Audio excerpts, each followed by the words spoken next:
Yuppers! Hi, everybody, it's me again. Here, let me fix this a little bit. There you go. I gotta fix this too. There we go. Welcome to my first little campfire story with y'all. I hope you like it. Whew. Sitting here, it's raining a little bit moist, but that's okay. Well, we're gonna go ahead and we're gonna watch or listen to a nice little campfire story. Just kind of relax with each other. Here we go, just a second. Yeah. Yeah, first. Here we go, you ready? Let's listen to a campfire story.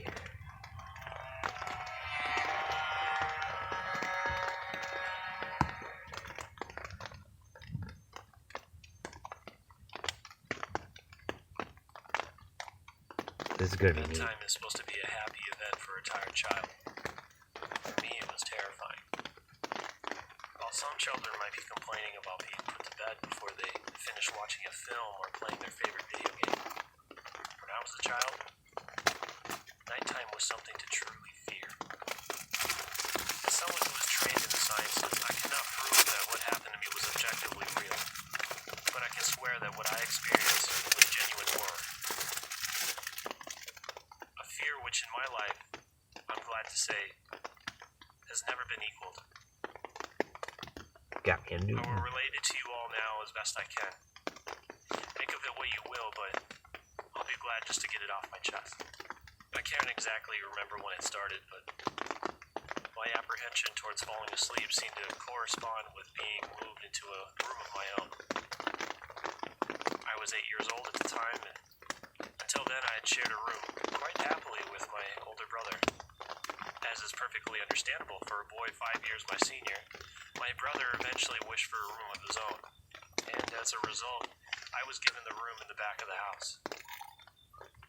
It was a small, narrow, yet oddly elongated room, large enough for a bed and a couple chests of drawers, but I couldn't really explain because even at that age, I understood that we did not have a large house, and I had no real cause to be disappointed.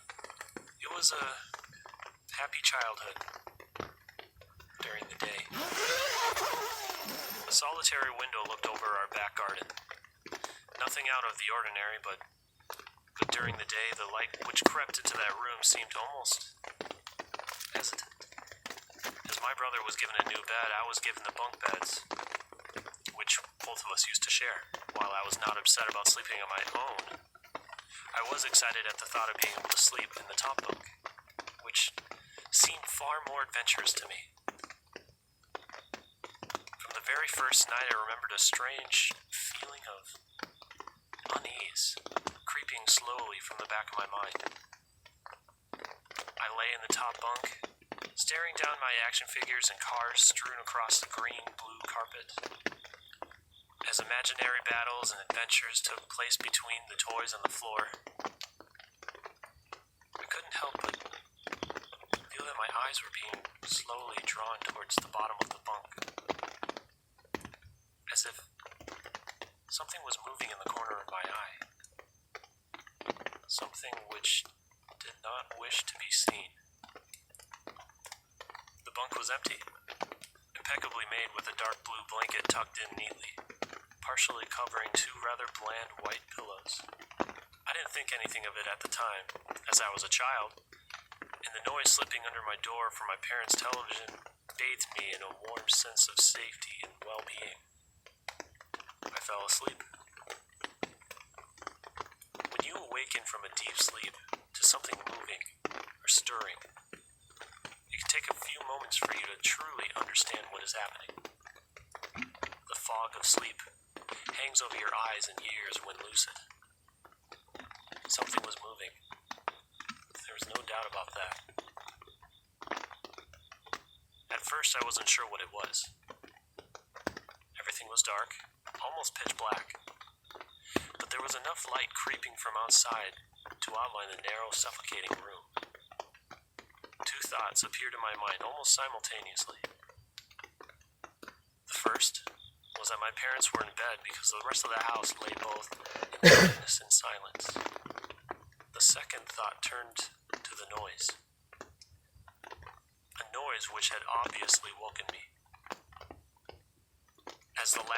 glimpse of sleep withered from my mind.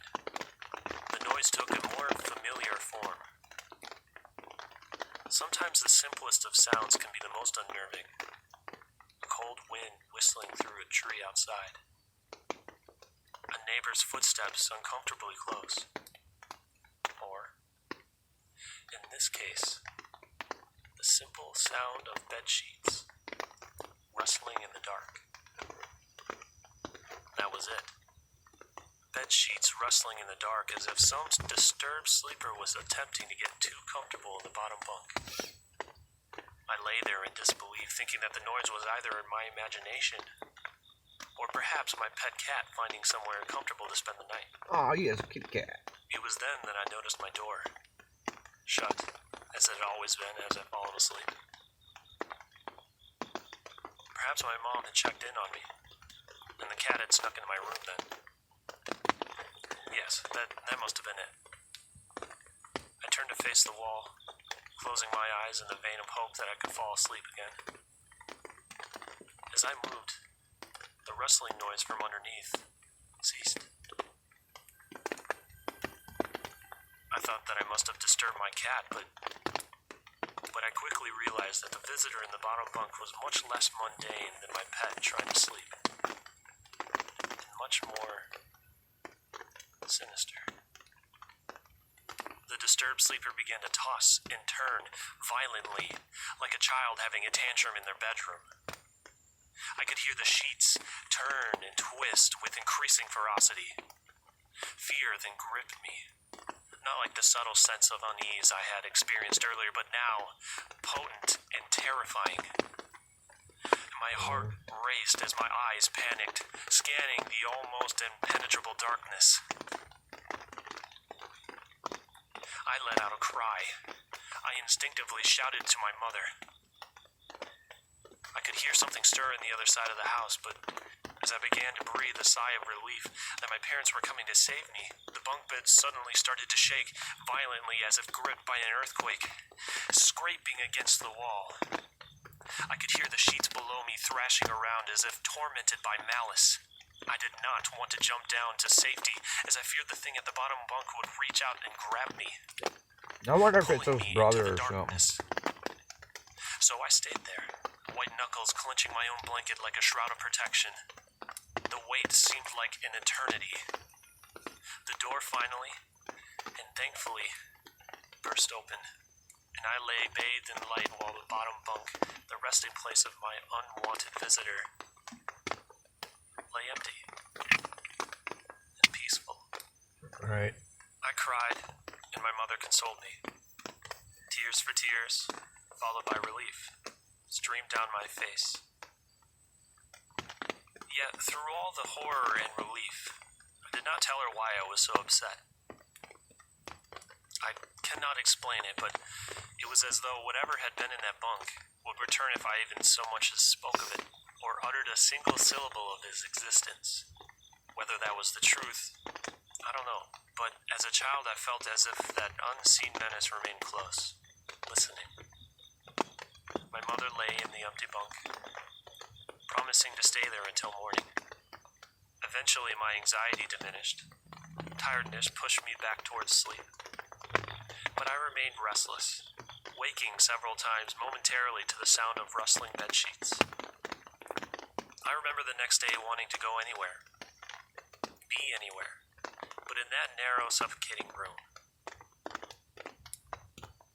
It was a Saturday and I played outside, quite happily with my friends. Although our house was not large enough, we were lucky enough to have a sloping garden in the back. We played there often, as much of it was overgrown and we could hide in the bushes, climb in the huge sycamore tree which towered above all else, and easily imagine ourselves in the throes of a grand adventure, in some untamed, exotic land. Occasionally my eye would turn towards that small window. Ordinary, slight, innocuous. But for me, that thin boundary was the looking glass into a strange, cold pocket of dread. Outside, The lush green surroundings of our garden filled the smiling faces of my friends that could not extinguish the creeping feeling clawing its way up my spine, each hair standing on end. The feeling of something in that room, watching me play, waiting for the night when I can be alone, eagerly filled with hate. It may sound strange to you, but by the time my parents ushered me back into that room for the night, I said nothing. I didn't protest. I didn't even make an excuse as to why I couldn't sleep there. I simply and sullenly walked into that room, climbed the few steps to the top of the bunk, and then waited. As an adult, I would be telling everyone about my experience, but even at that age, I felt almost silly to be talking about something which I really had no evidence for. I would be lying. However, I still felt that this thing would be enraged if I so much as spoke of it. It's funny how certain words can remain hidden from your mind, no matter how blatant or obvious they are. One word came to me that night, lying there in the darkness, alone, frightened, aware of a rotten change in the atmosphere, a thickening of the air, as if something had displaced it. As I heard the first casual twists of the bedsheets below, the first anxious increase of my heartbeat at the realization that something was once again in the bottom bunk. That word, a word which had been sent into exile, filtered through my consciousness, breaking free of all repression. This is a pretty good grasping story. for air, screaming, etching, and carving itself into my mind. Ghost. Excuse me. As this thought came to me, I noticed that my unwelcome visitor had ceased moving. The bedsheets lay calm and dormant, but they had been replaced by something far more hideous. A slow, rasping breath heaved and escaped from the thing below.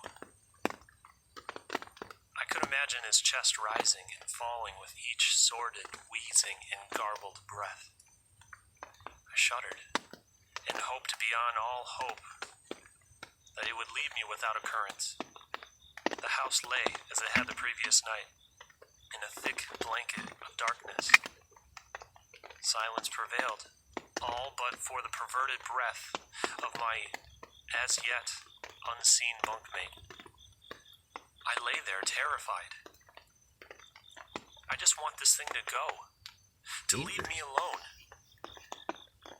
What did it want? Then, something unmistakably chilling transpired.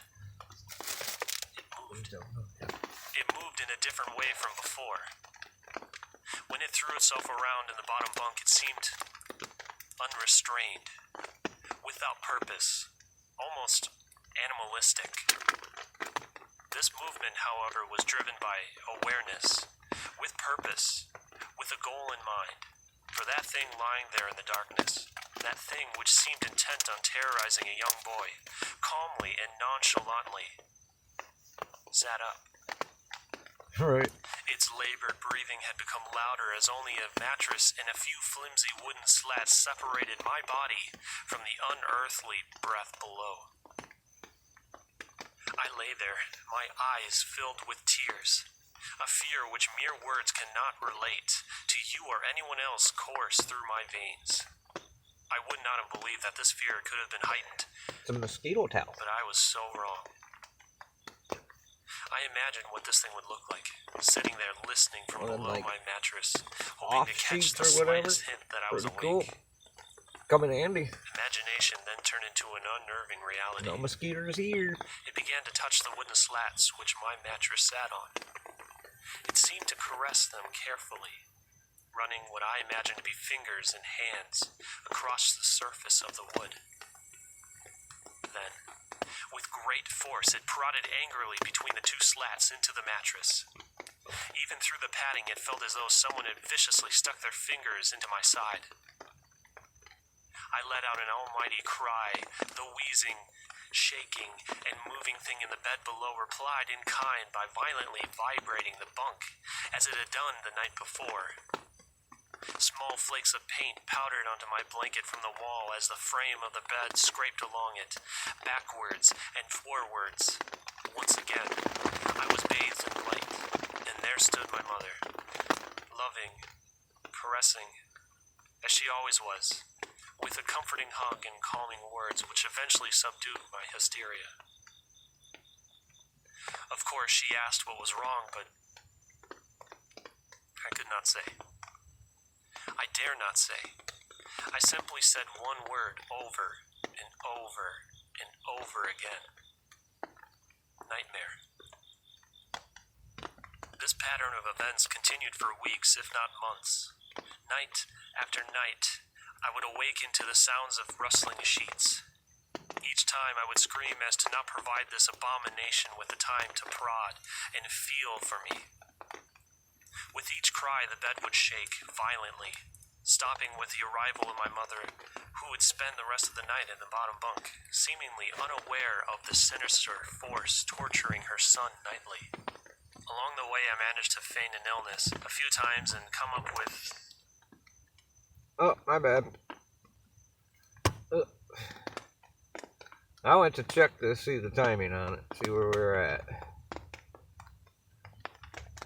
Alright, we're at 16:36. And we still got another... No, 15:36, and we still got another 14 minutes to go. I tell you what, we're going to save that 14 minutes to the next time. But I hope you guys like the story so far. Remember, you know, your OGG, Mr. Kenny here, is asking you to help me to support St. Jude's. Excuse me. You know, try to remember, you know, the kids and the families fighting cancer. Help me as a gamer and the rest of the gaming world to do something good for people. And just go to St. Jude's stjudes.com/donate.com, or you know what I mean. stjudes.com/donate. There you go. Whew, getting tired. Like I said, today, the first day, getting all set up kind of wore me out. But I'll see you guys tomorrow night, and we'll finish that story. What do you guys think it is down there on that bottom bunk? Hey, leave your comments, subscribe, and love you all. Yuppers.